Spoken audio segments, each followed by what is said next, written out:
Me, they certainly do run background checks, just like a lot of employers do. But in the end, if a person they're screening does not already have a criminal record, well, then it's real hard to nail down a potential child predator or abuser.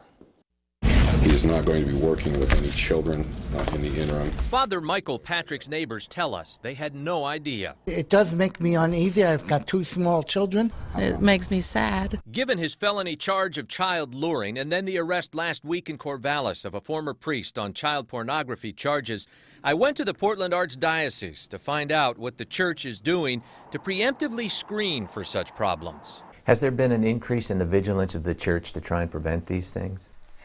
Yes, I believe so. Kathy Shannon is the Director of Child Protection and Victim Assistance there. What sort of screening methods are in place right now?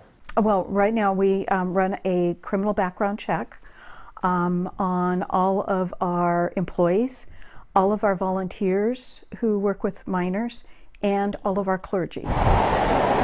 She tells me that includes sex offender registry lists and that priests must also pass an in-depth interview process and be approved by the Archbishop. Is there any sort of psychological testing, any sort of psychological background check? For most of our people, no, probably not. But there is for those entering the seminary, a rigorous battery of personality tests like this one.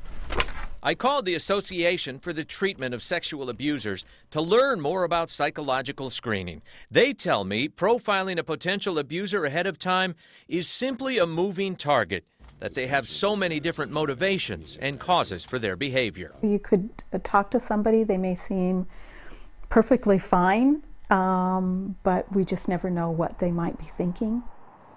Well, psychological testing for seminarians has been in place since the 1970s.